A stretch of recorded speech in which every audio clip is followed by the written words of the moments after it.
Welcome to People Are Everything, the show where I ask my guests, who are the 5 people that have shaped the person you are today?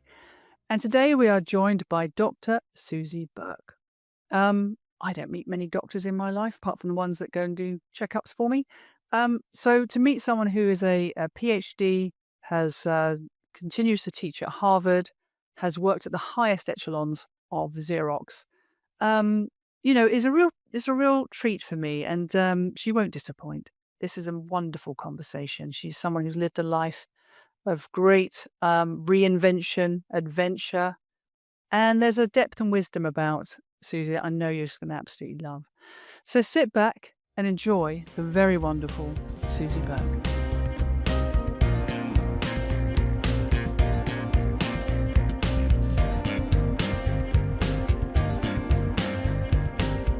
Hello, Suzy. Welcome to People Are Everything, first of all. How are you and where are you? I am thrilled to be with you, and I'm in the Dominican Republic, a small village called Wandorio. Oh, on the ocean. I'm looking at the sparkles on the ocean. It's beautiful. Beautiful sunny day. really? Are you, though? Oh. Yes. I am. Do you know what? I tell you something. I'm looking out my window now, and it's sleeting, snowing, then sunshine, windy, cold, and it's supposed to be British summertime starting, I think, this weekend. And we're just seeing no sign of it. I mean, honestly, we can't complain because last summer was amazing. So come to Dominican Republic. All right, I'll be there. I should. Why do we work in? Just let me know when you land. We can go anywhere, can't we, these days, with our little computers? Yes, we can. Are you a bit like that? Are you a digital nomad? That's what they say, digital nomad. We have 3 homes. I just moved where I work from. Oh, I love it. Oh, life well lived. Right. Well, Absolutely. First of all, let's clear something else up now, because I want to be very respectful, because I'm going to give a little attempt at trying to work through your esteemed career and life. But first of all, do I call you Dr. Suzy Burke, or do I just call you Suzy? Suzy, of course. Oh, I don't know many Of doctors. course. I don't know many people with PhDs, so I was just excited. No, honestly, when I think it was Julian that connected us together, and this podcast won't go out for a few weeks yet, actually, but Julian is going out tomorrow. And I want to ask you, first of all, he is such a fan of yours. I did send you his copy. I gave you an advance copy because he spoke about you so warmly, and I knew we were speaking today, and I wanted you to have that for this podcast. In fact, I saw it. I watched it. I loved it. Oh, isn't he just a delight? He is amazing. I love him. He's delightful, and he said something like, "Suzy Burke made me a better person." I mean, how did that feel when you heard that? It felt extraordinary, but I could actually say exactly the same thing about him. I bet it's mutual. When I say that call coming up on my calendar, I can't wait to start. I can't wait to talk to him. Oh, that's such a good litmus test. Yeah. He's got such great energy. He's so positive. He's got hard questions, tough questions, brilliant insights, but also a warmth about him that's just, it's like I'm being hugged, you know? Yeah. I know that warmth, definitely. From the moment he's got that beautiful smile, and I don't know, you just go, I'm here talking to Julian.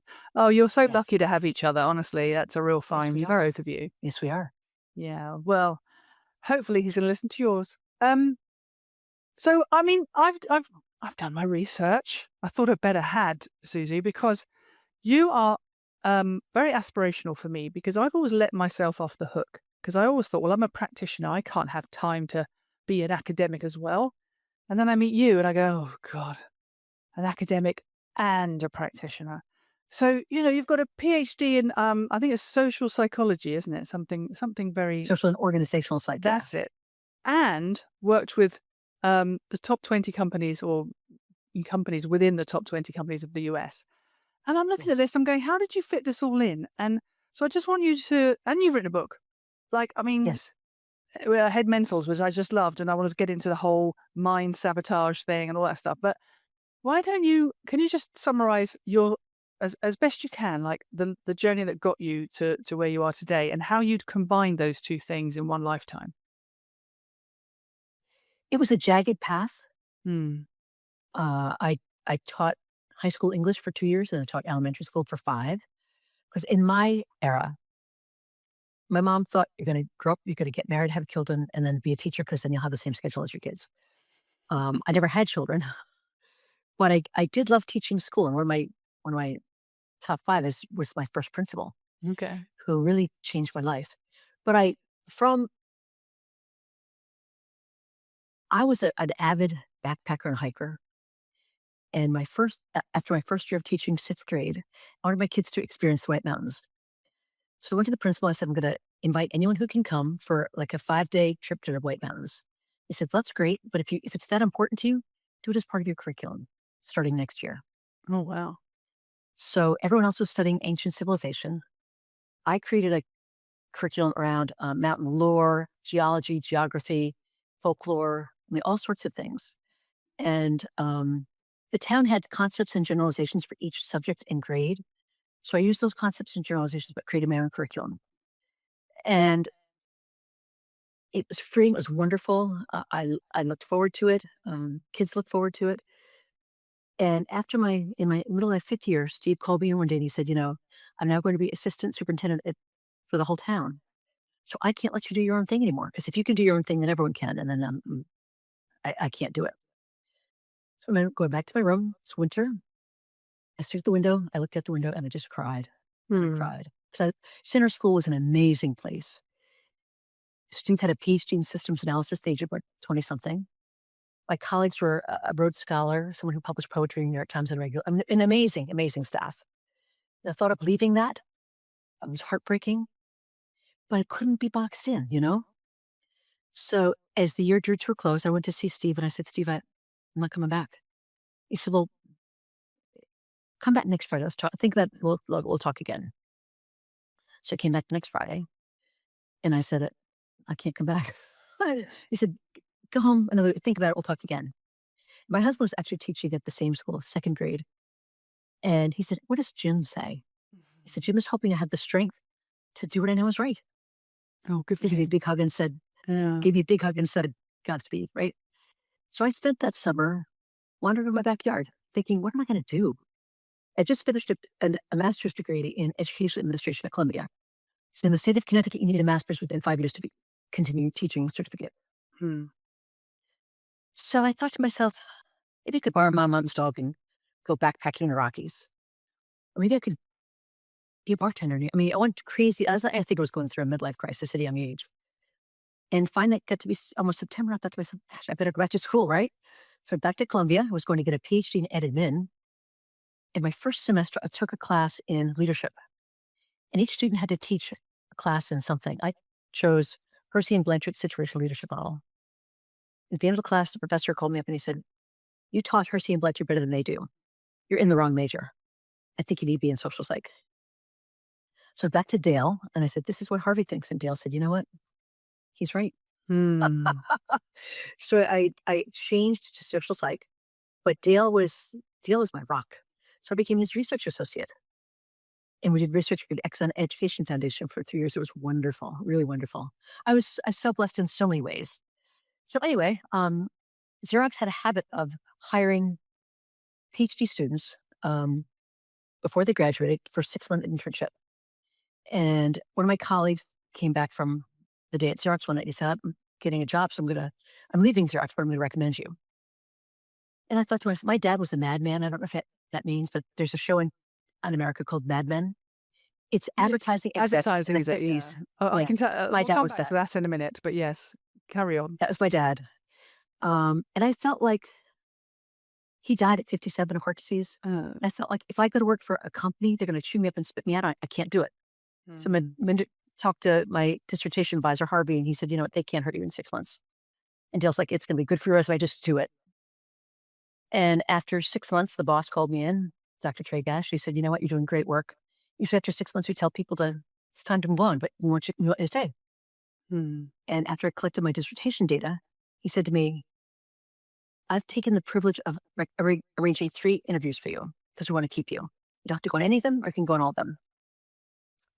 So I went on all 3, decided to go to work for the U.S. operating company in Rochester, New York. And Xerox was a great experience for me. It was a Fortune 20 company at the time, 100,000 people worldwide. And I did also, every 18 months I get a big promotion to something different and new. Worked for some amazing leaders. And after 15 years, I was one of the top 200 in the company. And I learned a lot, but they brought in a new CEO who I knew was going to kill the company culture and the organization. And at that point, my compensation was so much based on the company's performance that I just said, I've had enough. I've got enough money. I'm going to leave. And I quit. And then I kind of went back to wandering around my backyard for a while, started thinking about what I might do. And my now husband, my second husband is Brazilian. And we decided to start a fair trade business. We'd go into the interior of Brazil and find artisans who did beautiful work but had no access to the US market. So we'd import their things. We had a store at a beautiful resort in Connecticut near where we lived. But it became harder and harder to get these men, because they're all men, to get all their stuff to the Puerto Rico at the same time. So we decided to just focus on jewelry because that could be shipped. And I think this maybe is the longer story. But Whoa, I'm absolutely gripped. I want to know what happened next. I mean, this is quite a pivot, by the way. I mean, very different journey. Yeah, I am paying attention. I'm coming back to ask you lots of questions, but I don't want to break your flow. So carry on. one of the artisans was a guy named Carlos Sobral. Beautiful, beautiful resin jewelry. He asked us to open a storefront in New York City in Soho, which is kind of the fashion place. And so we did, and we're doing really, really well. I mean, we had Beyonce in Sobral's jewelry, Nicki Minaj when she won Rap Artist of the Year was wearing Sobral. We were selling to the best museums. We were in the permanent collection of the Boston Museum of Fine Arts, Brooklyn Museum.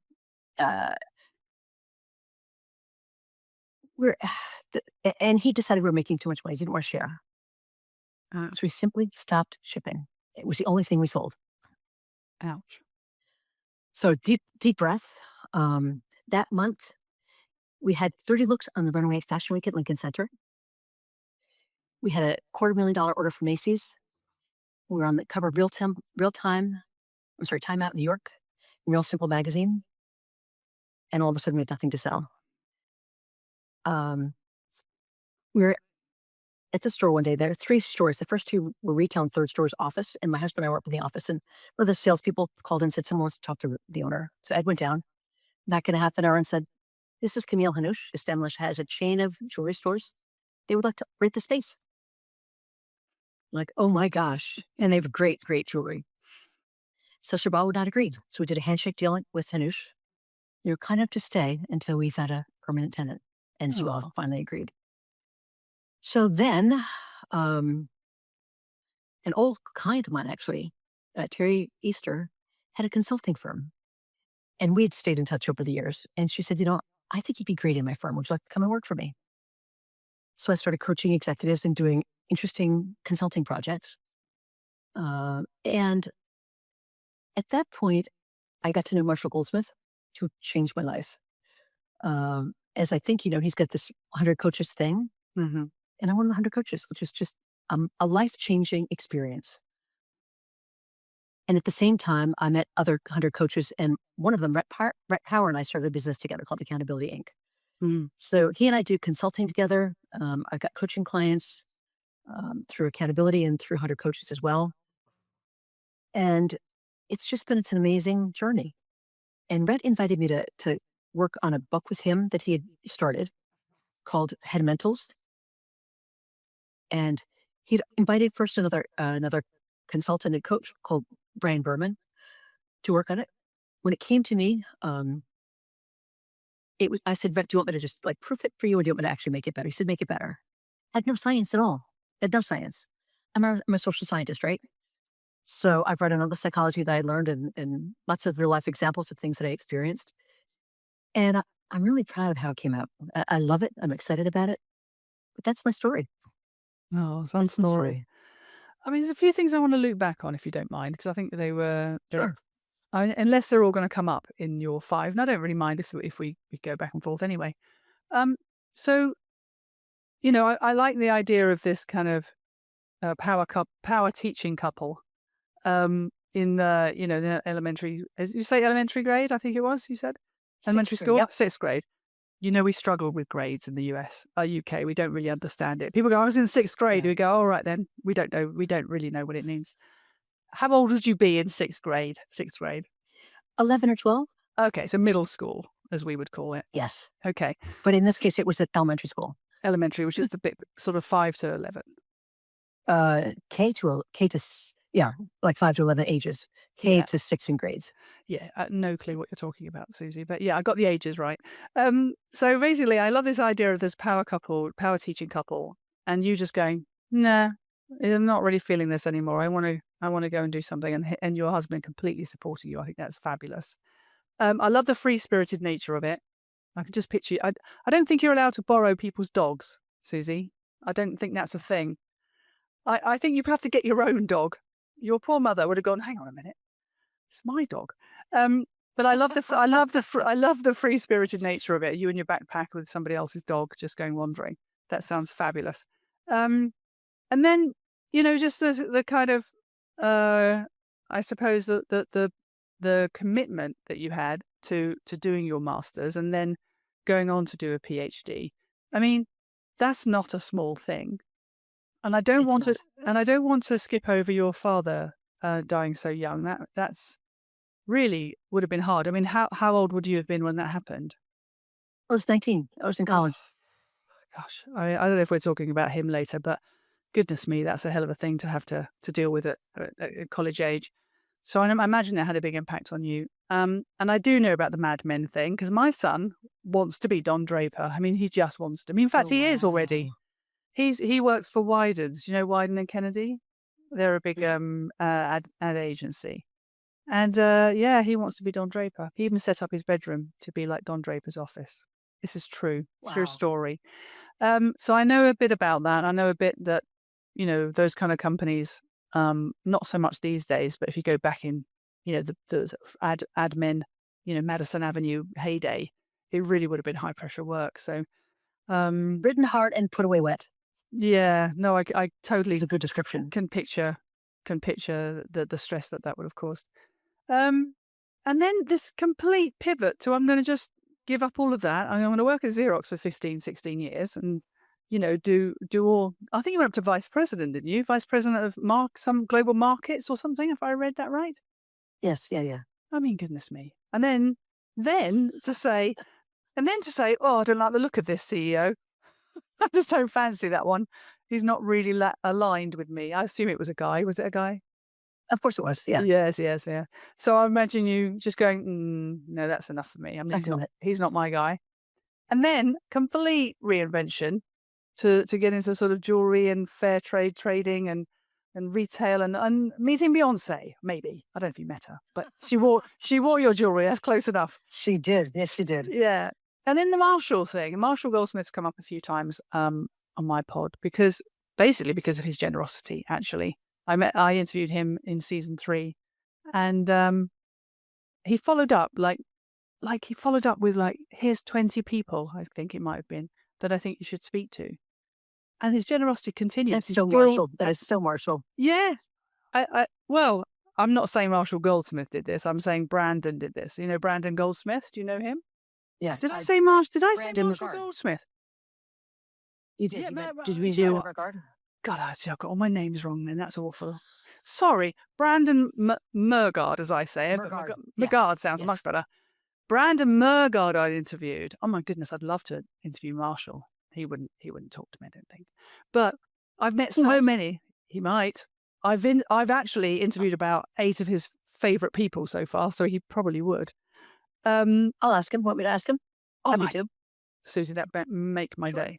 Oh, wonderful. And I do apologise if Brandon's listening. I'm sorry about that. Where I was going with it is that Brandon has been so generous and connected me with so many people, you included, and continues to advocate for my podcast and what I'm doing. And that's extraordinary. It's just got such a gift of connecting people, gift of inspiring and sticking to the task. Like he actually said he was going to help me and he has. So, and when everybody talks about Marshall Goldsmith like he walks on water. I mean, he must be. He does. No, I believe it. I believe it. He does. People are so like fanatical about the way they want to speak about him. So I'd love to meet him. But listen, I mean, and then taking all of that expertise, and head of mentors, let's touch on that for a minute. The central tenet of it, I think, is about mindset, isn't it? It's about how to frame your mindset as a leader so that you don't sabotage all the talents and skills and everything you have to bring. Am I correct in that? That's a good Yes. summary. And at the same time, sabotage the people that are around you But a story, indirectly, right? yeah, and I kind of took from it like this idea of we tell ourselves stories, and actually, I mean, I'm a leader, Susie. I've run businesses most of my career, and I honestly, there's constant chatter in my head, and not all of it good. In fact, most of it isn't. Um, Right. and I think that was a central theme as well, which is the idea that high performing people tend to be quite hard on themselves mentally. Yes. Yep. Yep. Yeah, so I think it's an incredibly important book because it looks at it slightly differently to, say, a self-help leadership book. It's more about self-talk, isn't it? Mm. And the fourth part of it is team talk, right? The leaders doubting themselves, they walk into a room with that, they just had a bad meeting or they difficult board meeting, or whatever. That angst, that anxiety, that I'm in trouble, just it leaks to the team. Yeah, yeah. Leaks into what's called social contagion. Yeah, Yeah. absolutely. It changes everything. Yeah. It kind of reminded me a bit of I've had a bit of CBT in my life, Susie. I've had Mhm. although someone said to me once, quite recently actually, you don't need to do CBT, Julia, you are CBT, which I think she said was in reflection of the fact that I've spent a lifetime kind of um, in my head solving things. I think that's kind of what she was meaning. But it kind of gives me a little bit of a sense of CBT. Is that fair? Is that fair? Cognitive behavioral therapy is our solution to this self-talk. We call it three C's: catch it, confront it, change it. Yeah. But it's Aaron Beck's CBT from the 60s, right? Okay. We didn't invent it. It's kind of, I suppose it's more like a focusing it in this area. No, it's brilliant, and all of that, and still going strong, Susie. Very impressive. Well, listen, I'm absolutely fascinated who you've chosen for your 5, and I think you might be sneaking another one in. You might have told me already.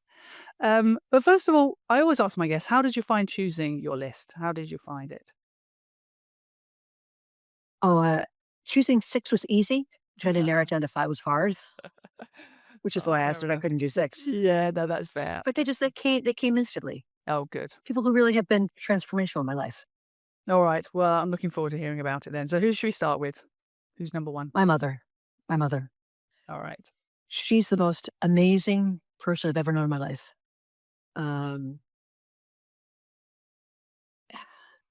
She had so many. She was loving. She was kind. She was warm. Smart in a very practical way. She was always there for me. She never, ever let someone down. My friends would come to the house and just sit at the kitchen table and talk to my mom. Because she would always tell them what she thought, And I was raised that I would never get in trouble as long as I didn't tell a lie. I could do a bad thing, but so long as I was honest about it, I wouldn't be punished. So fast forward to my PhD program. I was in class one day, and my dissertation advisor said, "Susie, you're a compulsive truth teller, and it's not a compliment." So she gave me that. I tend to, say what I think. Yeah. But as Julian said, and you guys discussed, as long as it's done with love and caring, I think it's a gift to people to tell them what you really believe versus sugarcoating things. Yeah. And they know when they asked me for my opinion about something, I'll tell them what I really think. I may not always be right, but it is what I think. Yeah, I remember that segment. We talked about if you really love someone, you will tell them what's good for them, not just to placate them. So Exactly. Yeah. And I know I guess what he's saying is not telling the truth isn't always good because it might land on somebody a little bit harshly. Is that what he meant? Or when your professor said that, is that what he meant? Well, it's funny. I was, in social psych, you run subjects, experiments in human subjects, Yeah. which means to share the deception involved. And I was struggling to find an experiment that I could run that Oh, involved deception because I couldn't do it, right? So I was never going to graduate. okay. Now I But get it. finally I made it through, right? Okay, I get it. But it was hard because yeah. And it was hard because I could see people struggling with this difficult situation I put them in. And to Mm. watch them struggle was hard. But was she very sort of?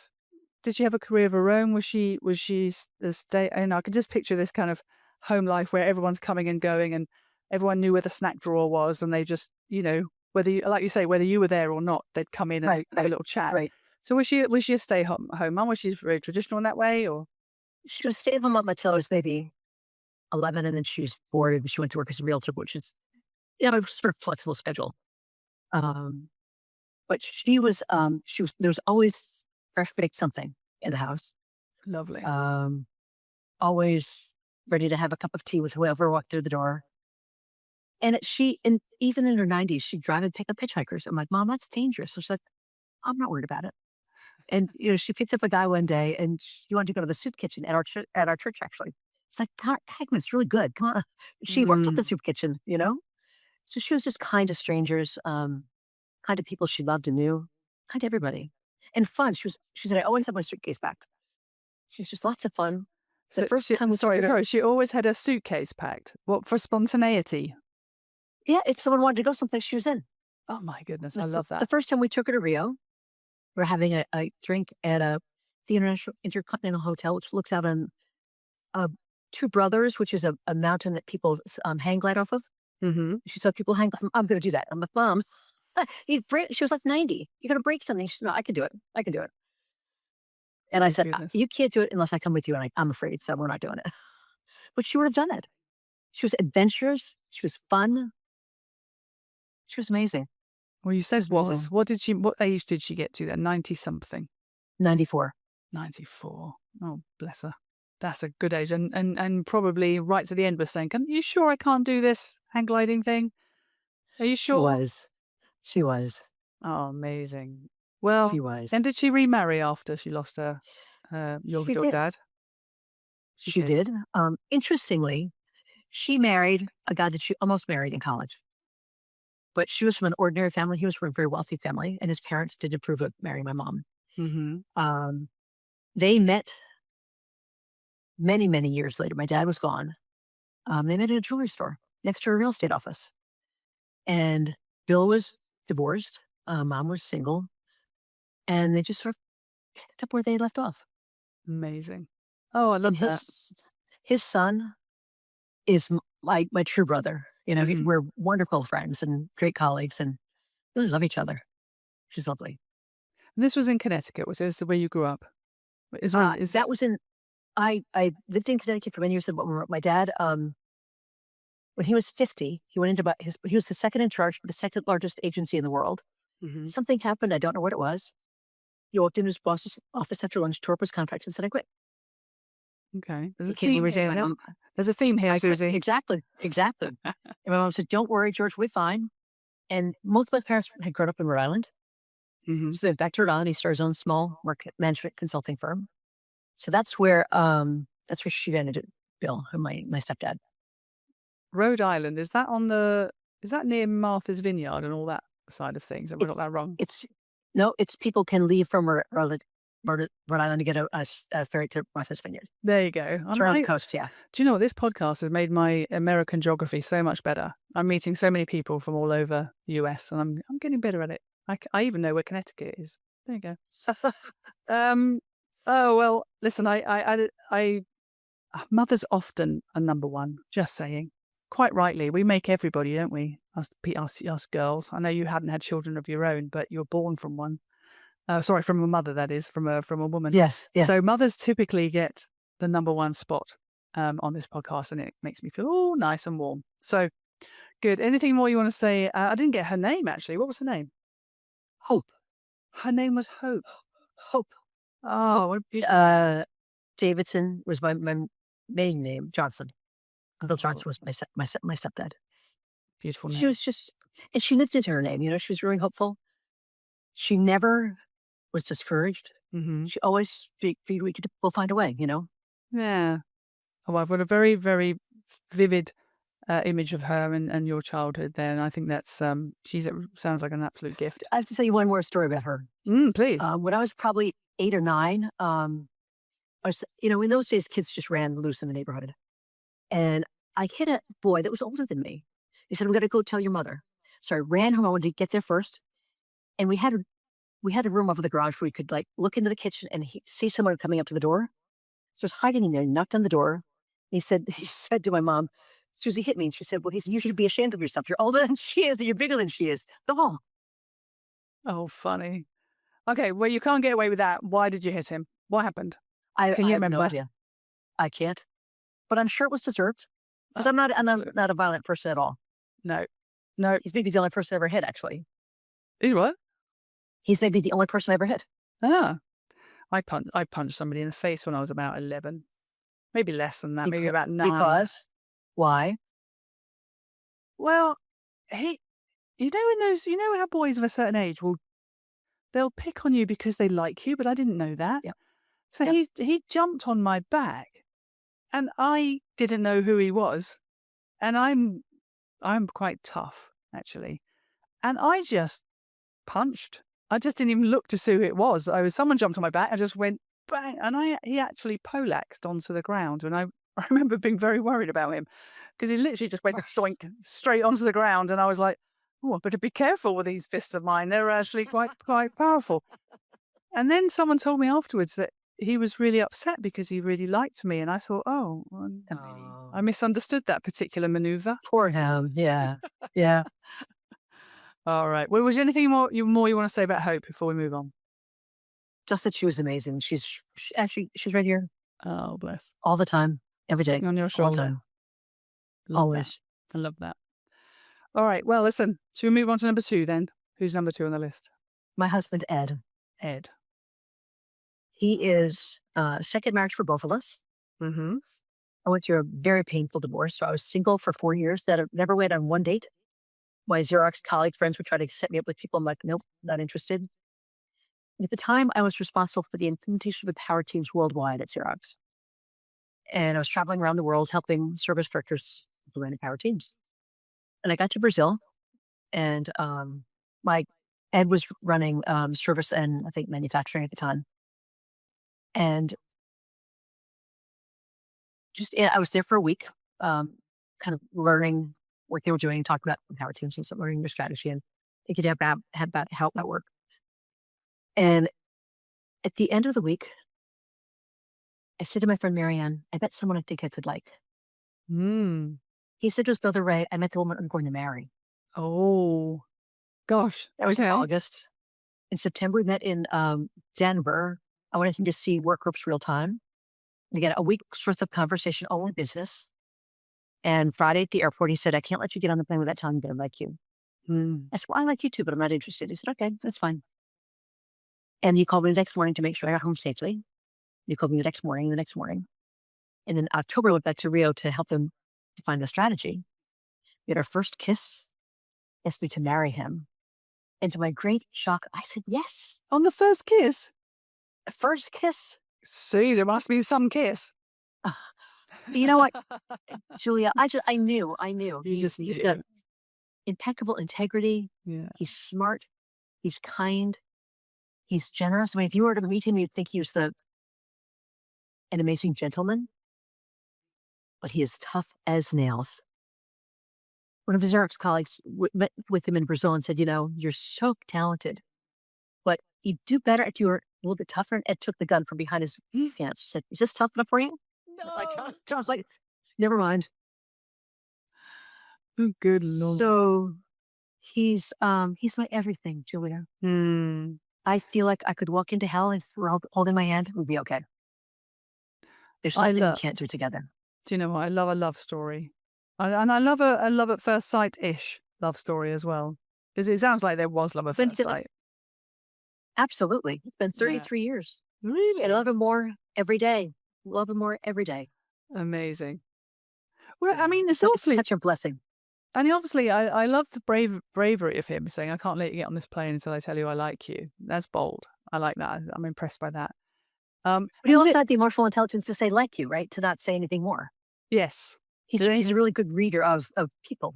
Hmm. And he'll say something out of the blue. I'm like, how do you do that? He said, I pay attention. When he first came to visit me in Rochester, I lived in an old house with a dirt floor basement. And there were rats in the basement. I used to feed them every day because if I fed them down, they wouldn't come up. I'm a vegetarian, by the way, and I love animals. Yeah. He said to me, Susie, you can't do that. Rats carry bubonic plague. I said, that's ridiculous. Stormed upstairs, got the Britannica, could get the R volume, hold up rats, carries bubonic plague. How did you know? He said, I pay attention. Ugh. But He's is it? just Yeah, and living with someone like that who pays attention and is brave and has that confidence, it must feel really, I don't know, comforting for you. Like that is a presence in your life that come what may, Ed's going to step up, is going to be there, and he sounds very resourceful and capable as well. So I think yes, that he is. Yes, it's a he is. great combination, and he's got a gun, Susie, so no one's going to mess with you.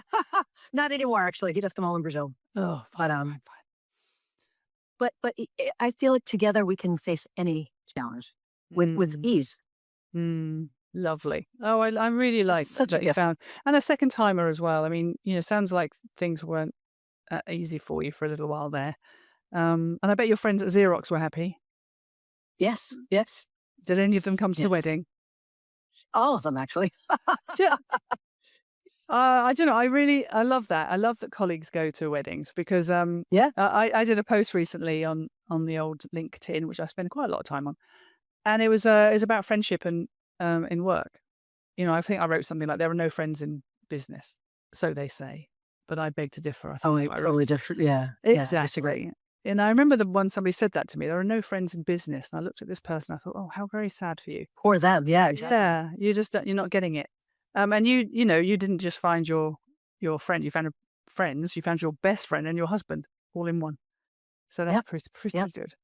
Oh, wonderful. So when you say, is he Brazilian or he was just Yes. worth? He is Brazilian. Is there He's any Brazilian. connection with Julian then? Is that how you met Julian? No, that was the 100 coaches thing. I met Julian through Marshall. Yeah.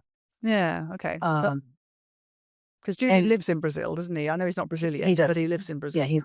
Florianopolis, a beautiful place, actually. I'm just fascinated by the interconnectedness of people. Everybody knows somebody. I know. I know. I know. Oh, fab. All right, and he's going strong, is he, Ed? Is he all right in his health and happiness? Is he doing well? He's very healthy. Yep.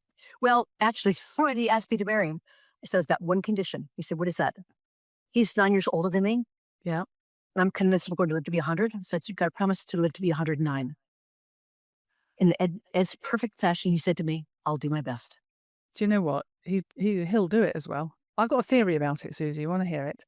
My theory is, if we get through, I'm touching wood now. I'm going for 103, by the way. I've said that many, many times. I promised my son I would. But it's I think if we can get through the next 10 years, individually and humanity, I think we're going to accelerate our understanding of the human body to such a level that if we can just stay around long enough to benefit from all this advancement, I think we probably could get there. I think it won't. I think we've got so many people reaching 100 now, much more than we've ever experienced in the last 30 years. And I think it's going to exponentially go beyond that. And good, because there's lots to do. And There is. I would love to get to a ripe old age. I feel like there's not enough time to do all the things that if you're a energetic, creative person, you want to do. So I'm rooting for Ed, 109.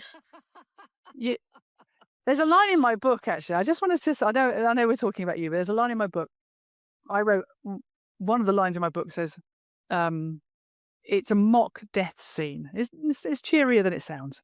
There's a mock death scene right at the end of the book I wrote, and it said something like, "To your point, I'm going to live to 103, so Catherine needs to die at 96 because she's 7 years younger than me, but she's fine with it as long as I go first." Is something like that.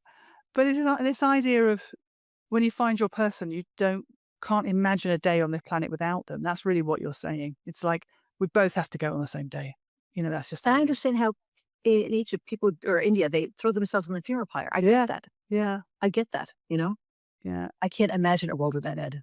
Yeah. Oh, well. I mean, I was alone for 4 years. I was fine by myself. To me, as long as you've got a dog, you're not never lonely. But Ed is just a whole different situation. Did you ever Oh, get your own? Did you ever get your own dog, Susie? This is what yes, everyone. yes. Good. You didn't just nick your mother's again. No. Actually, we adopt older dogs Do you? because no one wants them. Oh, So we want to give them do you have multiple dogs at the same time? Then do you have like more than one? we do. We usually have 2. Yeah. Ah. Because dogs are social creatures, I worry about that a lot. We have a little dog called Maggie, and I always think dogs should be with their own species. And I've never Yes. I've never had a dog singular. This is the first time I've had one dog. So I'm seriously thinking about getting another one. But shh, don't tell me. Why not? Why not? Okay, fine. Oh well, listen. You sound like you have a beautiful life together. He's been with you thick and thin by the sounds of things, and even got involved in some of your capers. Do you know the word caper? Do you use I do. that? Good. I do. Yeah, feels quite a British thing. Your caper, and you sound like you found your soulmate, and I think that's wonderful. All right. Anything more about Ed before we move to number 3? He's just the most amazing person I've ever met in my life. And I'm so blessed that he's my husband. Fabulous. All right. Well done, Ed. Okay. Right, number 3 then, please. Who's that? Steve Rubin, the principal at Center School. Steve Rubin. Rubin. Dr. Steve Rubin. Okay. He was, again, a PhD in systems analysis at a very young age. Mm-hmm. He created the most extraordinary elementary school that I think I've ever heard about. Featured in Newsweek magazine. I mean, it was got a lot of really great press because of all the things that happened. Steve's idea was that kids would be organized by age for things like social studies and science, by ability for things like reading, and by knowledge for things like math.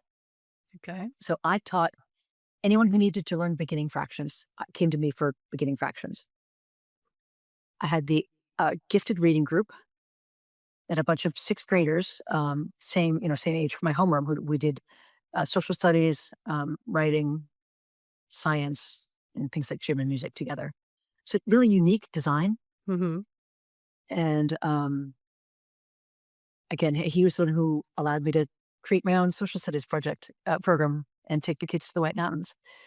The first time I took my kids on a field trip out of town, I went to Steve and I said, "I'm taking my kids out of town to show around."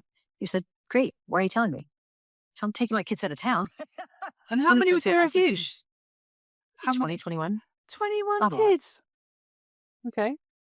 And he said, "If you're coming so that I can be happy for you, I'd love to know. If you're reporting to me, I trust you." And interestingly, when I interviewed for the job, it lasted a day. It happened at his poolside. Mm-hmm.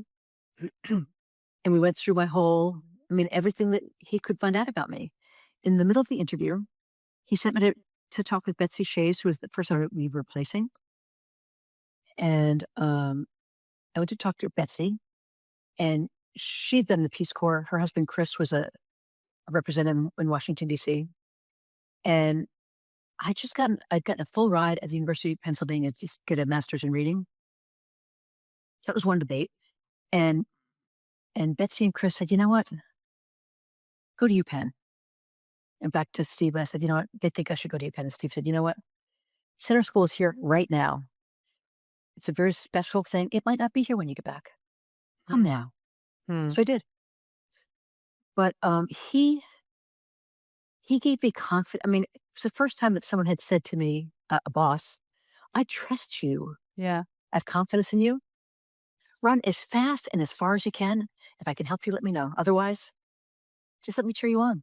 It Yeah. was so freeing, so empowering, so amazing. So amazing. Well, first of all, can I ask you, how much freedom do you have as a principal then? You can literally decide what some of your programs are, because it sounds to me like he had this great idea of how to segment people. And they're young minds, I guess, they're elementary school. But Yep. that I'm not aware of that being a possibility in the UK. I may have that wrong, but it's like to actually have an approach for learning and segmenting your school based on that approach and having the power to do that. Is that standard, or was Steve a bit of an outlier? I think Steve was an outlier. First, Mm. was brilliant. I mean, brilliant, brilliant guy. Um, it also was in a very wealthy town, a bedroom community of New York City, Okay. where people were kind of forward thinking and excited about taking a new approach. I Hmm. mean, I had kids in my class, like the dad was the president of Time Inc. magazine, president of Xerox, and those fathers would come into for parent teacher conferences. Hmm. You know, Steve really had the flexibility to do what he wanted, so long as he lived in the concepts and generalizations defined by the town. But for instance, in parent teacher conferences, I got a sub, and for 3 days before the parent teacher conferences, I sat with each of my kids for like maybe a half an hour, 45 minutes to tell them what I was going to tell their parents and get their input and see if it made sense to them. Wow. And he was like, go for it. I mean, whatever I want to do, he's like, go for it. It was just amazing place. If you had a good idea, go for it. All right. Well, I want to know about these 21 kids in the mountains. Was there any stories to tell from any of that? Any adventures? Any mishaps? Any uh, any anecdotes you want to share about it? Probably two, maybe three. The first year we went, um, we were staying at an Appalachian Mountain Club hut with an AMC person at the hut. So it was like Mhm. we were kind of safe. And I always brought at least one or two other adults that could supervise groups when we went out hiking. And the first year we hiked to Zealand Hut in like knee deep snow, which was far, we're all carrying backpacks and stuff. We got there and the kids, we raised money together. It was a very wealthy town, but not every kid in my class had a ton of money. So together we raised the money. Each kid had to, I think, pay $25. We raised the money that we need to buy all the food, pay for the bus and all that stuff. And a delightful child named Sandy, and her job, we went shopping together to buy the food. And Sandy's job was to buy the bread. And she forgot. So we were there for a week. There's no bread. Oh, good And lord! only Sandy could do that, right? But she was so sweet. She was so sweet. I have a tattoo on my wrist. She'd sit down next to me and do this. Trying to rub See it if she off. couldn't rub it off. That was one. Another was the last year I went to Kabasovich, who was EVP at I think I've lost you there. Wells Fargo Bank. He became actually the chairman of right after our Suzy, are trip. you there? The last day we're hiking, he said to me, let's hide behind this tree and start a mud fight. So we did. It was just, we kind of like ambushed them. As soon as they saw us throwing mud, they'd all picked up mud and rubbing mud in my hair. And so it was just a great way to end my last trip in the mountains with kids. And give me an idea of the age again? So, what would they have ranged from? 11 and 12. All 11 and 11 12. and 12. I mean, that's pretty okay. My kids, when they at that age, they start going off on little supervised camps. But I mean, when I say camps, I mean like a field Yeah. somewhere in Dorset, south of England, not hiking in snow. So I In the have some mountains. in the mountains. I've got some idea, but that sounds yeah, sounds fun. And in a week, we'd hike 50 miles. Wow. And part of the value of doing this, I mean, in preparation, probably the month before, we start the day by jogging in 2 miles together. So that they'd be in shape and not dying on the hike. But they were going to be going to junior high school, which is a very different experience than an elementary school. And I wanted them to go feeling really confident and prepared and proud, And they did. It was wonderful. Amazing. Honestly, that sounds idyllic for everybody and such a wonderful experience. And I bet they learned so much. And I bet they still talk about it, Suzy. I bet as adults now, they still talk about. Do you remember when we used to go in the mountains with that teacher of ours? Have you ever kept up with any of your students? Has anyone ever come back into your life? They do. And it's interesting. I got an email from a guy who was one of my favorites a year ago. And he said, I just want you to know that you changed my life. His parents were really, really Mm. tough with him. He was the president of a company at this point. Um, and in one of those meetings that we had, like preparation for the parent teacher conferences, you said, Charlie, you're such a gem. You I remember? said, I needed that. I took that Mm. with me for the rest of my life. It was the first time someone had said something like that to me. because he was a gem, right? And it was just to feel like I could give someone that. I loved my kids. I loved my kids, especially the troublemakers, Charlie was not a troublemaker, but I really liked the wild ones because no one loved them and they deserve to be loved. I think it's so under discussed, and how impactful a good teacher can be.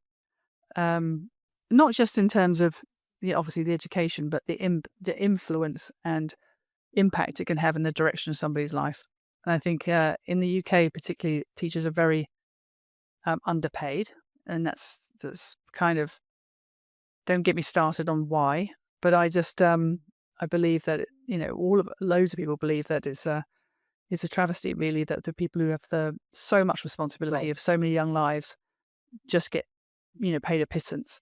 But yeah, teachers come up often on this podcast, almost as much as mothers, as people they want to celebrate. So I'm sure if I interviewed a bunch of your old students, you'd be there.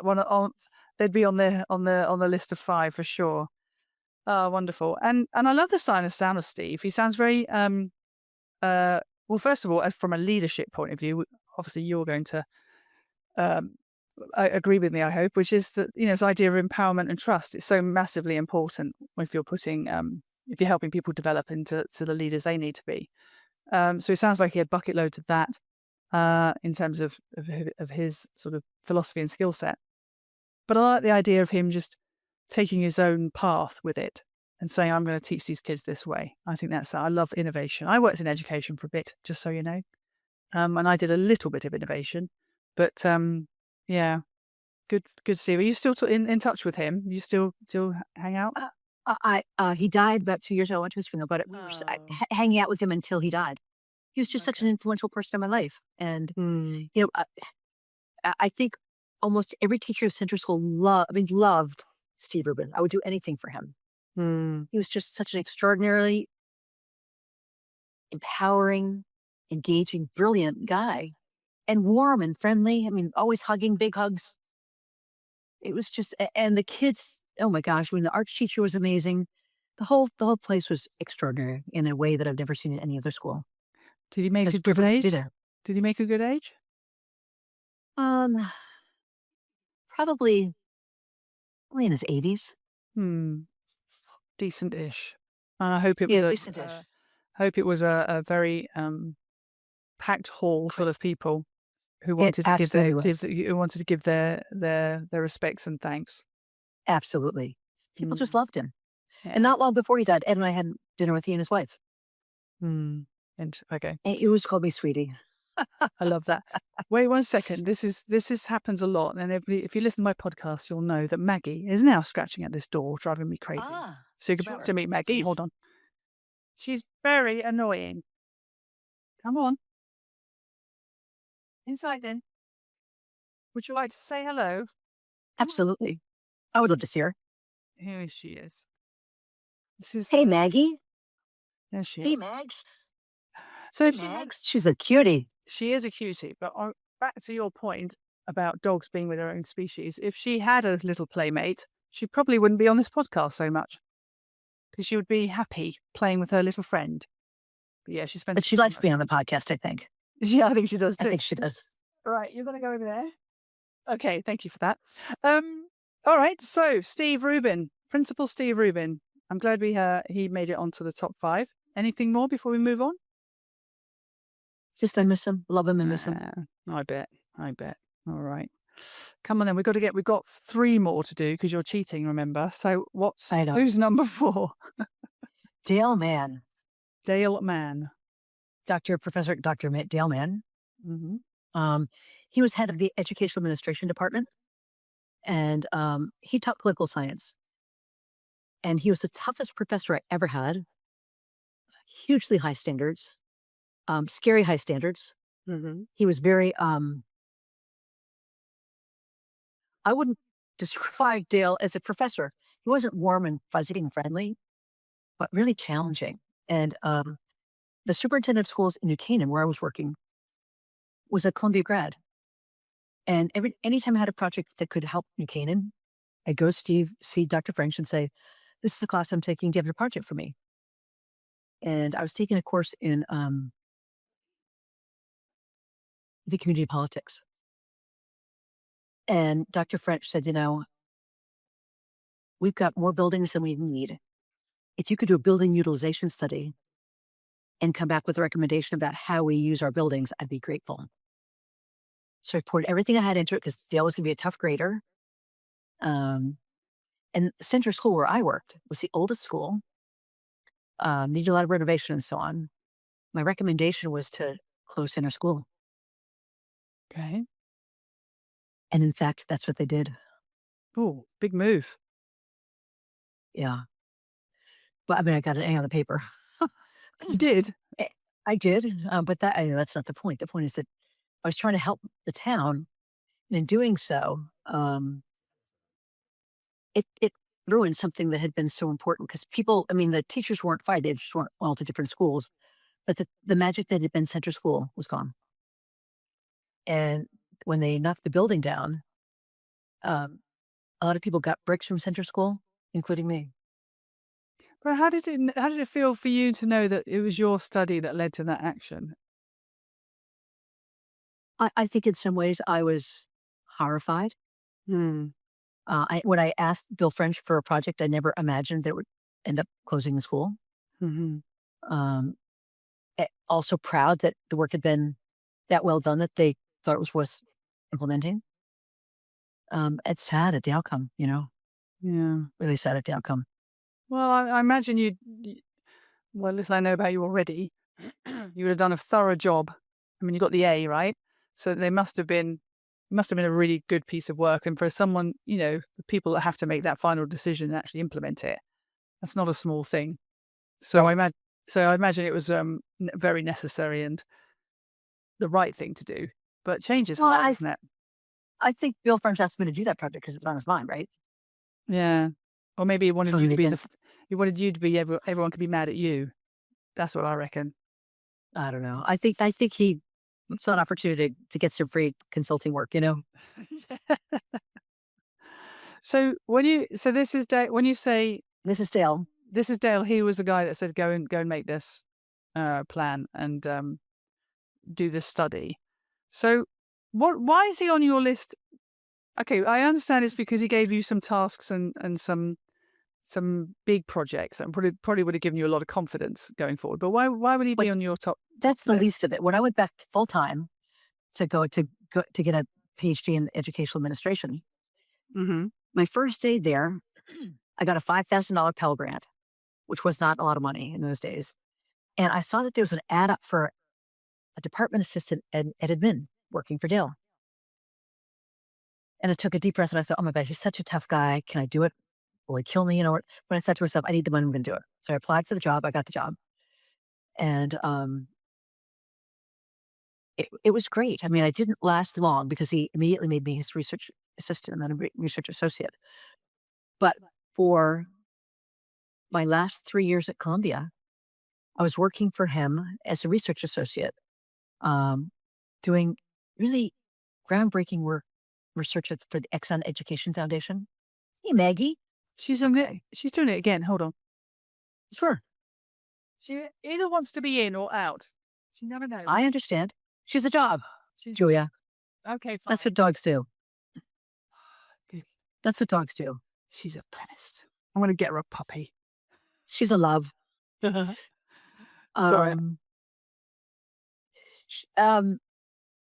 So you had this new job. We were going into that. I think. Yeah. I did research for Exxon for Mhm. Dale. They had a project called Impact. It was a teacher-to-teacher networking program for teachers in New York City. They would give grants of $500 for developers and $250 for people who wanted to. The tagline was "Take an idea and go creative." Okay. So they created a publication that had all the ideas. Then other teachers could apply for a replicator grant. They would get $250 to buy whatever they needed to replicate it. It's really, really interesting to see what they did with it. And every spring, Exxon would fund a reception for the teachers. It was usually at the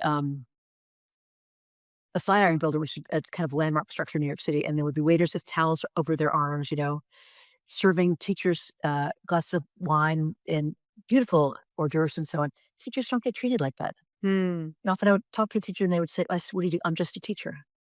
And Exxon made them feel like they were more than just a teacher. But I drew the first ever um, representative randomized sample of teachers in New York City. I took up to Albany to pick up the tape.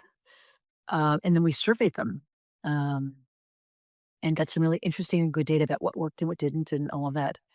But Dale, he's another one who pushed me past what I thought I could do. Yeah, sounds that way. And I love being challenged Hmm. because he was always there to help me, but he became a dear friend. We're friends to this day. Um, we actually, he started a company called Interactive Inc. And we created a video of that had 10 scenarios of kids who either survive or drop out of school in New York City, because dropout's a big deal. And we had data about gender and age and socio status and ethnicity and so on. And based on how the kids answered and what their ethnicity was and all those demographics, depending on how many wrong answers they got, they'd get dropped out of school, right? The Hmm. first scenario was, you're lying in bed, the alarm goes off. Do you get up and go to class, or do you just roll over and go back to sleep? Your friend says, "Hey, I got my car. Let's go." Do you stay in school and work, or do you go off with your friend? It was pretty impactful. It was like a video series that would go into public schools and try to help kids learn how to make good decisions that would keep them in Hmm. school. Yeah. And in a way that they want to learn, or more likely to learn through those those Yeah, illustrations, as opposed to just being told stay in school, kids. You know what I mean? It's right. like, To see what would happen if they don't, right? yeah, and making good decisions. I mean, it sounds so obvious, isn't it? Empowering kids to make good choices from the start. But if they do, then that becomes a life kind of skill, doesn't it? Being able to sort of critique a situation and make a good choice. So again, very innovative. You're surrounded by very innovative people, Susie, I have to say. Um, okay, well, listen, I'm getting a theme here. You've got some very impactful people in Steve and Dale in terms of, their approach to education, which sounds like is something you may have, there's some of these themes anyway you've definitely taken forward in your work. So do you want to go on to number 5, or is there something else you want to say about Dale? Because is there like a link into the next person?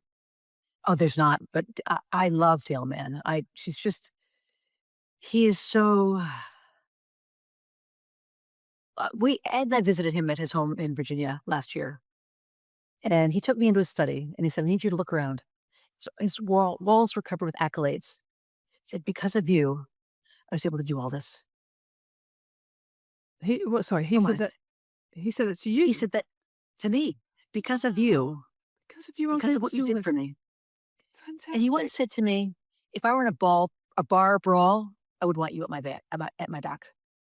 That is I mean, something, you isn't don't it? get compliments like that. That's No. amazing. And I tell you what, and especially as you started with, when you first started talking about Dale, it was like, where's this going? Because sometimes people bring up people who are a bit hard on them as examples of negative influences that then transform them in a different way. Like, I'll show you, that type of vibe.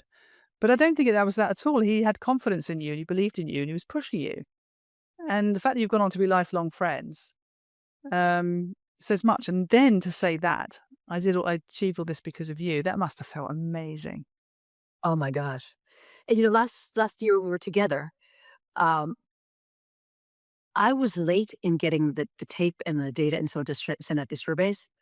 So I had like 10 huge postal bags that I had to take to the main post office in New York City and had them mailed from there. And Dale said to me, "I saw you with all those bags and I thought about helping." And I thought, she'll figure it out. And I did. Yeah, I did. Oh, good. I like that. I'm gonna try that on my I like that kids. too. One of them is moving out soon. I know it's so tempting, isn't it? I'm gonna sit there. You know what? As soon as he told me he was moving out, I was like, "What? Where can I get a bed from? Where can I get?" I'm going. Well, I'm not getting anything. He can get it himself. He'll figure Um, it out. yeah, he'll figure it out. Because that's empowering, right? Yeah, That's empowering. yeah. I know. going to fly the nest, though, Susie. I'm not sure about it. Hey ho. They all do eventually. And these boys, they don't come back again. That's the problem. They move out with their girlfriends. You never see them again. Except when there's too much wash. Unless there's too much washing to be done. I doubt that. Oh, good. Well, okay. I like the sound of Dale too. I think he's kind of in the same vein as Steve, in my mind anyway. Yep. All right. Well, then let's go to number 5 then. Her name is Mrs. Conklin, Marie Conklin. She was my babysitter in Stony Brook when I was born. Okay.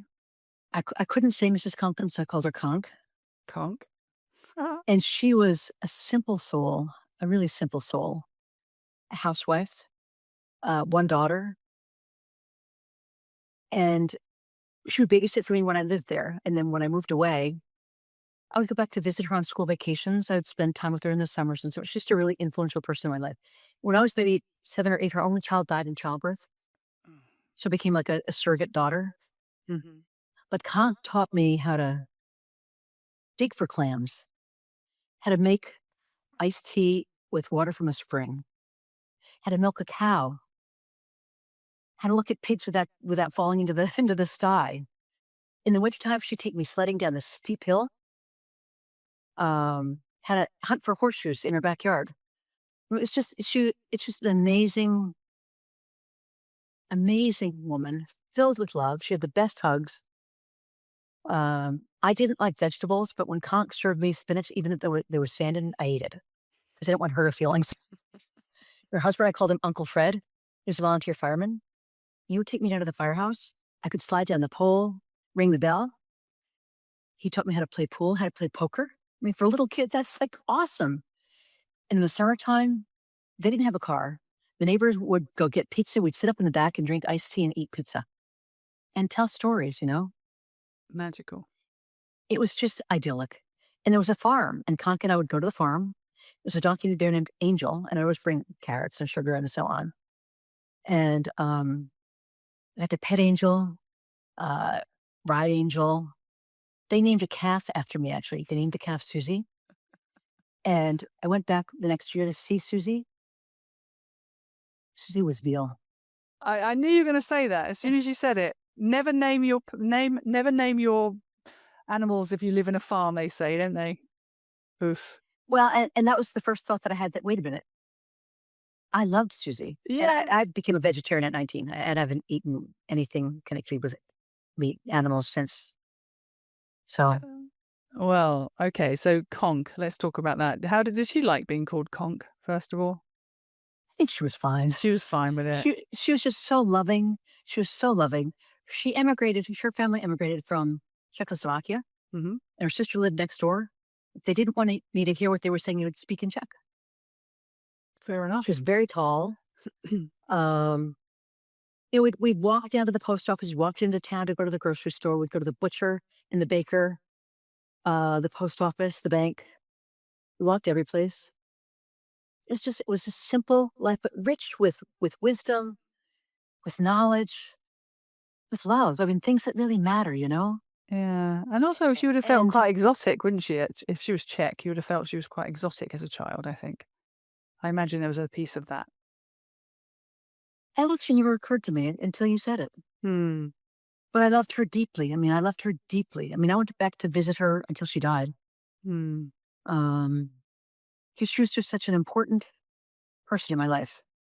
But in terms of how she compared, like not compared, but she sounds like she occupied a lot of your formative years in terms of exploration of the world. You know what I mean? Getting your hands in the dirt and understanding it, and like you say, don't tip into the pigsty, and how to milk a cow. These are quite they feel to me like it feels quite a big part of your childhood. How did your mum sort of what sort of spaces were you sharing in your childhood versus what were specifically Conk's and specifically your mum's? You get my meaning? It feels like you did a lot of life learning with Conk. So was mum performing a different role, or did you get double hit? I got double hit. Mom was anyone who could add to my life. My mom was happy for that. Yeah. There's no sense of competition, jealousy, or anything like that. And Mom loved Conk. We all loved Conk. Conk was very special. Um, and she lived across the street from the mill pond. And every morning she'd take a bucket, a pail, like a pail of corn and feed the ducks. And if she didn't get there soon enough, the ducks would come across the street. The town installed a sign across on the pond side of her street that said, and she lived on Main Street, duck crossing, because the ducks used to come to her back door. When I'm home in Connecticut every day, and I take a bucket of corn to the Connecticut River and feed the ducks, because that's Conk, right? That's It's the funny, memory of Conk. and it is funny what you take forward, isn't it? It is fun. I had my version of Conk was a lady called Ellie, and one of my memories is that she was really good at DIY, which was not that common in the 70s. Women didn't typically do that. And I find myself often, I love doing DIY. I love fixing things. And then she just pops into my head. I go, oh, Ellie would have done that. Or I learned that from her. And that was like 50 years ago, you know? So, yeah, I can see how those learnings, those teachings would have been brought forward for you. And memories, I mean, Yeah. one of the things that Kant taught me is that there's wonderful, simple people have a lot to teach you. And there's just such love and wonder and awe in knowing them. And patience from them, patience and taking time, no one has that anymore, do they? Everyone Right. seems to be either on their phones or bustling around somewhere. But to sort of stop and say, well, this afternoon you're going to learn to milk a cow. I mean, this is priceless. This is, you used the word idyllic. I mean, it really does sound idyllic. It was. And the point, just to clarify, I wasn't trying to say that there would have been any competitive tension between between Hope and Conk. It was more about what roles they were playing. You know what I mean? Who took up what role? Because it sounds to me like it's almost like she was playing, almost like your mum was your mum and your caretaker and your caregiver, but then you had this Conk who's like almost a bit paternal. It feels paternal, that kind of getting into the dirt thing. Excuse me. And teaching me, I mean, my mom never would have taught me how to dig clams or to milk a cow. That was just, they lived in different realms, That's what I was I getting think at. mom was happy for me to have that opportunity. Yeah. And when Conk would take me sledding, she must have been 50 or 60. I'm like sledding down the hill, right? I'd sit in the front, she'd sit behind me, and we'd just go like the wind. I love it. Where you get your adventurous spirit from, no doubt. Oh, lovely. And I love the name. The reason I asked is she's happy about it. Many people call me Duff because I'm Julia Duthie. But and people go, are you okay with that? Duff doesn't sound good. I go, I love it. Oh, it sounds great. Yeah. All right. Well, let's do the finale then. You're sneaking in a 6, which is, I'm allowing it on this one occasion, just for everybody else who's coming later. Is it's meant to be 5, but no, who is number 6? Tell me. It's got to be Marshall Goldsmith. Oh, he gets everywhere. Goldsmith. He gets on my podcast. And I wanted him last because he's so, he's really so influential and formative about what I'm doing today, right? Yeah. Writing a book, coaching people, consulting, trying to give away what I know, make the world a better place. I mean, that's Marshall's influence in being so generous of spirit. Because of Marshall, and finally on LinkedIn, he would say, Suzy, if you share what you know, would the world be better off? Yep. Then get over yourself. No, yeah, get on it. So Marshall is just, I consider him a friend, a colleague. I was just in New York for his 77th birthday. It's just wonderful to spend time with him. He's just smart. Marshall says things that when he says them, you think just, oh, right, that's common sense. Except no one else says them. Oh, and Marshall often say it's simple, but it's not easy. I mean, I haven't studied much in my life. I'm not a studious person, but I get a lot of knowledge. And I remember Brandon telling me this one central tenet, which is this idea of feed forward. Feed forward. And like you say, simple idea of about, and also saying to people, it's almost like, what would good look like for you today? What would the outcome of this meeting, if it was the perfect meeting, what 3 things would you like to see as an outcome? And it's like, of course. And yet, I've been practicing it. It's not that natural, but I believe it's going to become natural. And it's such an obvious thing to do. It's like, don't let the person guess. Tell them. Right. Tell them what you think a good outcome would look like. It's so obvious. But, and I think that his reach, when I think about the numbers and the kind of scale that he's managed to take his ideas into the world, I mean, he's having huge impact. Huge impact. He's got 26 million followers on LinkedIn. That's crazy. That's amazing. He's not coming on my podcast, is he, Suzy? He'll go, I can't go on that podcast. I don't know this Julia Duthie. Never heard of her. I think he might. I'm going to ask him. Well, if he does, I'll be absolutely blown away. I feel like I know him. I mean, like I say, I met so many people, I say Brandon put forward. And what I love about you all, first of all, is how you talk about Marshall, but also there's so much humanity in all of you. It's not coaching for coaching's sake. You all want to make an impact. You want to make a change and dedicate your life to it. It's a thing you are, not a thing you do. And all of you have a similar humanity. You're all so, and very diverse. I kind of thought, well, if they've all come from the similar stable, they're all going to say the same things, but you don't. You all have a very unique perspective on his philosophies. So, and if I was to throw some names at you, Suzy, you might know some of these people. I've met Bill Zeeb, who I just fell in love with. Obviously, Julian, same. Nancy Berger has become my actual friend, and we are. Wow. I'm going back to Boston again to go and see her. Draw, I'm never get his name right. Surname Draw, Dror. Anyway, he's a Swiss guy. Gosh, the list goes on. Oh, Jathan. Do you know a guy called Jathan? I do, yeah. Oh, he was fantastic. I really enjoyed interviewing him. I didn't know where that was going to go. And the list goes on. But you line those people up, everyone's uniquely different. And I think that's a testimony to the quality of what Marshall's doing. It's not a cookie cutter thing. Just because he's got scale doesn't mean it's cookie cutter. Right. Yeah. So anyway, well, he snuck in there. He's always on my podcast. Come on, Marshall, come and do it. Come and do it for real with me. I think he'd have fun, and I think you would have fun with him. Oh, I'd love it. Absolutely love it. If you can make that happen, Suzy, I'll be thrilled. So when did you meet him? How long have you known him? I met him for the first time at a conference at McLean Hospital, which is the Harvard's medical institution.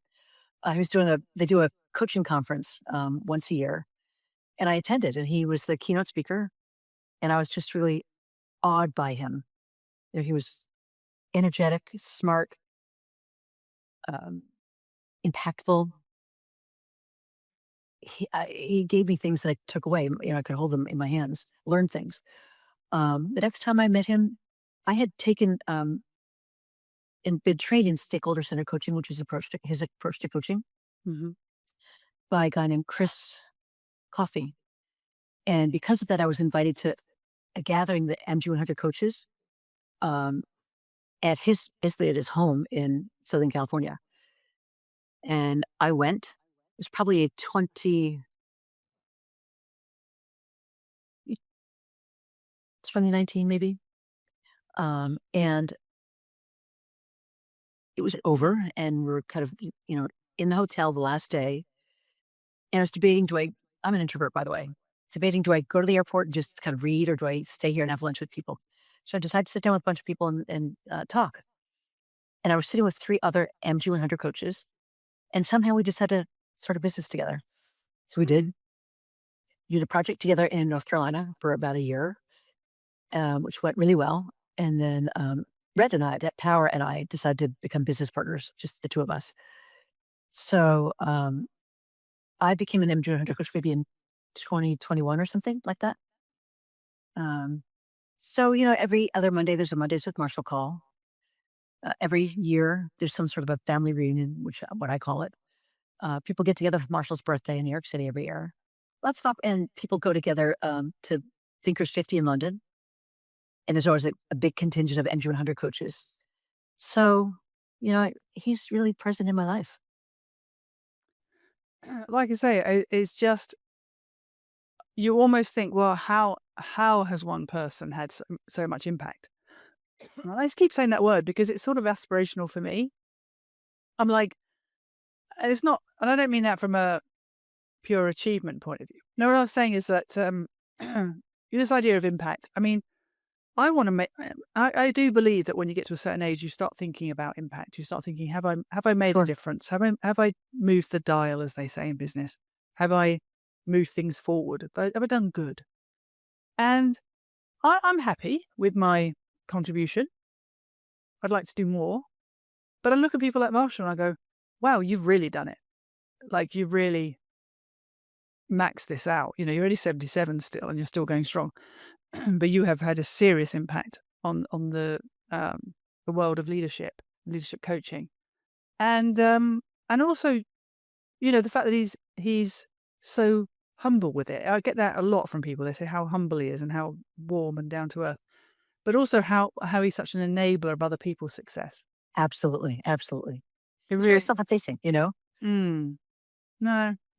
All right. Well, he can stay. I'll keep him in number 6. I don't normally allow it, but as is Marshall, he can stay. Exactly. Thank you. Thank you. Oh, bless.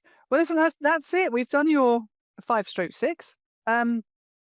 I'm going to say that the words that come out to me are, you've had a very blessed life, if I may. I mean, you've had some tragedy, you've had some difficulty, you've certainly had to pivot and twist and turn, but it sounds a bit like that's what you wanted. I mean, it wasn't forced upon you. Most of the big Yep. changes in your life, you decided it and you did it, right?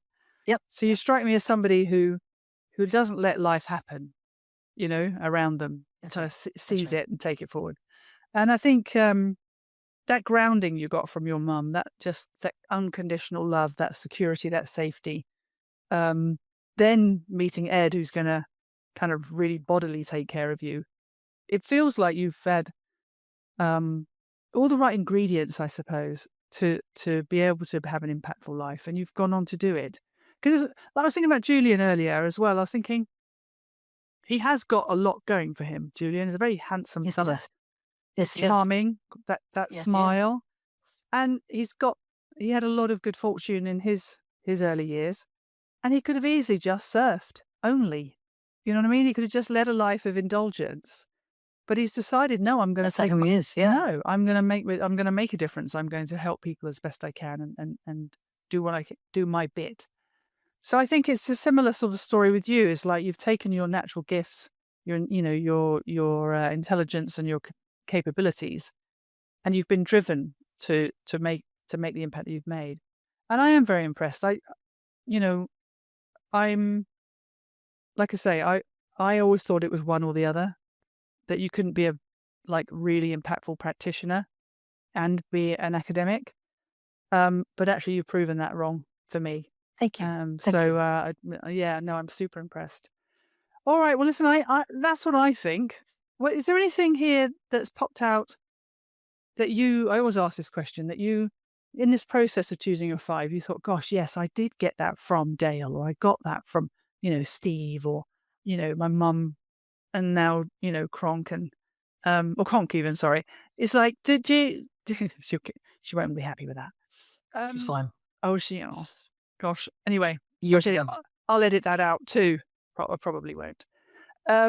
These people have really kind of impacted you. You've shared that. They've influenced you. Is there something that's popped out in this process where you've gone, yes, that really did come from these people? And in terms of you, the way you think and the way you behave. I think the confidence that I can do whatever I set my mind to. Mm. Um, the desire to be warm and loving and giving to people, I think, came from these folks. And the pushing for excellence, Yeah, that's I clear. think came, and just that feeling of I'm so blessed. I'm so blessed. No, that's why I started with that. I think that's so clear, that's evident. Yeah. And again, you could have just gone, I'm really blessed, right? I'm going to the gym only. or I'm going to go and play. I'm going to learn golf for the rest of my life. You could have done. So You easily could have, but you don't. I need to make a you haven't difference. done I need that. to make a difference. Yeah, I wanna no, make a that's clear, difference. really clear. So what's next for you then? I like to ask my guests that too. You got the book? You've got. Didn't you go and speak at Harvard or something recently? We did. Julian said. Our co-authors, we all taught a class at Harvard for in January, actually, which was Amazing. great fun. My next goal is to really get the book out in the world. I mean, it's published, but we're really looking to do some workshops and training, because I think it's really powerful, transformative information. And I think the more people that can really lean into it, it's not enough to read. You got to actually do the work, right? Yeah. It really does change lives, and I'm eager to make that happen. It's a great name as well, Fundamentals. Yeah, It's a really good. it's fundamentals for your head. Yeah, absolutely. No, I got that straight away. I was like, oh, that's a good name. Is it? I tried to find it on Amazon. I couldn't see it. Is it available somewhere? Absolutely. It is. Oh, why It's on, did I not- Amazon, Barnes & Noble, all sorts of bookstores. Oh, I don't know what Maybe- went wrong there. Is it European I don't know if they mail it to- distribution? That I don't know. That I could check. It'd be worth checking because I can. I'd like to put some show notes together with where people can get it from. But let's assume it's everywhere, and I've just got it wrong because that's probably classic me. So yes, Fundamentals, everybody, go and check it out. All right, well, it's been an absolute joy today, Suzy. You can't get off the hook. You said earlier off recording that you had a couple of people for me to speak to next. Well, now do. 3 because Marshall's on the list. No, Marshall's one. Oh, he is. Oh, super. Fabulous. And I would like this guy. I'm actually John Reed is my other accountability partner. We talk every morning at 8:00. He's an M100 coach. He's just a brilliant, kind, warm, pay it forward kind of guy, and is just charming as can be. And the third person is a guy named Matt Mazzella. He's the CEO of a business. I'm coaching him, and he's just a really interesting guy. He also cares about making a big difference in life, and I think you would love him. I'll send you his contact information and John's. Brilliant. Oh no, I really appreciate that. Oh, wonderful. Okay, well, listen, it's all about that for me. It's meeting more new, interesting, fabulous people I can connect with and talk to about, I don't know, stuff that I'm interested in, which is basically people. Pretty obvious, I suppose. Me too. Yeah. As psychologists, we get to really study people for a living, right? Yeah. I think it's no coincidence that I'm attracting and I'm attracted to people who dedicate their lives to understanding us humans. I think, as I've said many times, I'm a big fan of us. I think we're marvelous. So listen, thank you so much for taking the time today. It's been an absolute joy talking to you. Enjoy Dominican Republic. It's dark here now. So it's just horrible. It's just horrible. I want to come over to you. What do I have to do? Get on a plane. Come on, get a ticket. Yep. And you said you got 2 other homes. Where do you spend your Connecticut and then Cape Breton, Nova Scotia. Oh my goodness, you are living. I love you are living well. Well done. Yeah, I am. It's a blessed life. And I got to jump because I've got another call, but this was amazing. What you're doing is really life changing. I think listening to Julian's podcast was just. I took so many notes, so many things I don't remember. So thank you. Oh, thank you for saying that. It's wonderful. Well, listen, and thank you again for your time, and I look forward to catching up with you another time.